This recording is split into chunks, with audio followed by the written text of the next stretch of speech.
आज की चर्चा हमारी न्यायपीठ और अधिवक्ता बंधुओं के संदर्भ में होगी।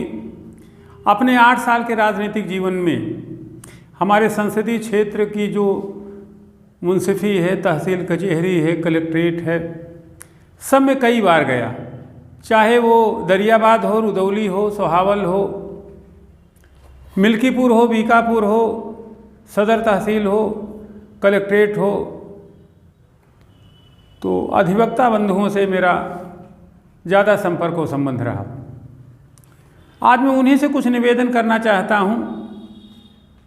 ये कहने की ज़रूरत नहीं कि भारत अलगू चौधरी और जुम्मन शेख का देश है और यहाँ पर न्याय के विचार को मूर्त रूप देने के लिए एक सर्वोच्च न्यायपीठ दिल्ली में बैठी हुई है। इसी क्रम में उच्च न्यायालय हैं प्रत्येक राज्य में और जिला न्यायालय, जिला कचहरियाँ हैं और अधिवक्ता बंधु इन्हीं न्याय के संरक्षण के पैरोकार हैं या न्याय को सुविधाजनक बनाना, न्याय को संरक्षित और सुरक्षित करना इन्हीं के हाथ में है। यही न्याय व्यवस्था को गतिशील बनाते हैं। ये इस व्यवस्था के समर्थ और मूल्यवान प्रहरी है। किंतु देखा गया है कि हाल के दिनों में न्याय के मूल्यमान में थोड़ी कमी आई है। सर्वोच्च न्यायपीठ हलाकान की शिकार है। उच्च न्यायालय भी अपनी मेरिट से थोड़े गिरे हैं। जिला न्यायालयों की तो कुछ बहुत ज़्यादा कहने की जरूरत नहीं है। आज ज़रूरत है इन स्थितियों में ध्यान दिया जाए।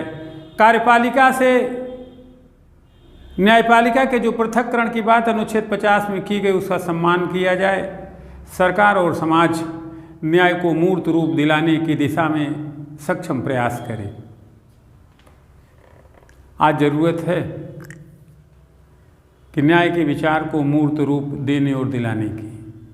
न्याय में जो ठहराव आ गया है, मुकदमे विलंबित हो रहे हैं, तमाम वादों विवादों का अंबार पड़ा हुआ है, न्यायाधीशों की भारी कमी है। यहाँ पे त्वरित ध्यान दिए जाने की ज़रूरत है।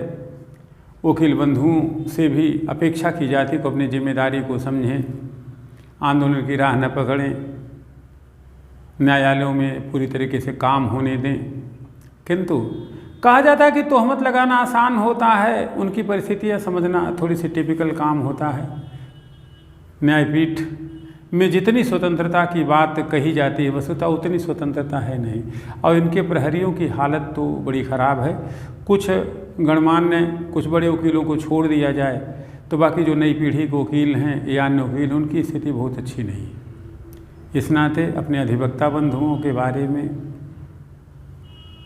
मेरे कुछ विचार हैं और प्रधान न्यायपीठ तो अलगू चौधरी और जुम्मन शेख जैसा काम करे या न्यायपीठ ऐसा काम करें तो उससे बेहतर कुछ नहीं हो सकता। तो आज आप देखें जो मेरे विचार हैं, निचली अदालत से लेकर के प्रधान न्यायपीठ तक सारी संस्थाओं का राजनीतिकरण हो रहा है, हो गया है। तुरंत ध्यान देने की आवश्यकता है, अन्यथा न देश रहेगा, न तंत्र रहेगा, न न्याय रहेगा, न समाज रहेगा और न ही लोकतंत्र रहेगा।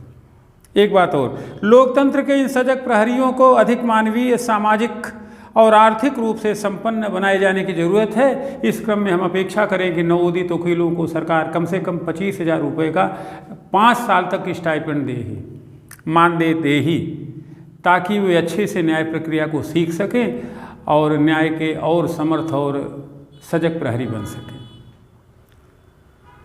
लगभग सभी अदालतों में मुकदमों का अंबार लगा हुआ है। अपेक्षा है कि खाली पड़े न्यायाधिपतियों के पद को भरा जाए, उनको काम करने का अच्छा अवसर उपलब्ध कराया जाए, न्याय प्रक्रिया जो विलंबित हो रही हो देर होने से बचे। कहते हैं कि देर से मिला न्याय न्याय के बराबर होता है। इस समस्या से निजात पाने का वक्त आ गया है। सरकार अपनी जिम्मेदारी समझे। एक बात और, अधिवक्तागण समाज के जागरूक तथा न्याय और लोकतंत्र के रक्षक हैं। उन्हें अपनी जिम्मेदारी समझनी होगी और उन्हें अपनी जिम्मेदारी निभाने के लिए उचित परिवेश की आवश्यकता भी है। इस प्रकार हम कहेंगे कि न्याय के विचार मूर्त रूप पाएँ, न्यायपीठें सजग हों, संवेदनशील हों। अब बारी है अधिवक्ताओं की। मेरा मन इन परिस्थितियों में देश काल को देखते हुए कुछ बेहतर करने की है। इसी नाते अपेक्षा की जाती है कि आप वकील जन, आप अधिवक्ता बंधु विवेकवान हैं, चीज़ों को ठीक से समझें। कम से कम मैं अगर व्यवस्था में आया तो नवोदित वकीलों के लिए तो कम से कम 50,000 रुपये स्टाइपेंड दिलवाने की सरकार से व्यवस्था करूँगा। आपसे अपेक्षा है कि आगामी जो 20 मई को चुनाव फैजाबाद संसदीय क्षेत्र का होना है, मेरी भावनाओं को समझें। यह न माने कि मैं निर्दलीय प्रत्याशी हूँ, जीतूंगा नहीं, मैं आपके पास बहुत बार आया हूँ।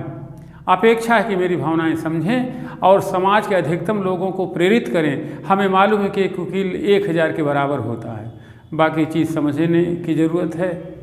हम पूरी उम्मीद के साथ कहते हैं कि यदि आपका सहयोग मिला तो हम चुनाव जीतेंगे। 20 मई को हम संसद में पहुँचेंगे और आपकी बेहतरी के लिए हम प्रतिबद्ध हैं। अनंत शुभकामनाएँ। अभी 1 महीने के भीतर हम कई बार आपसे मिलेंगे। धन्यवाद।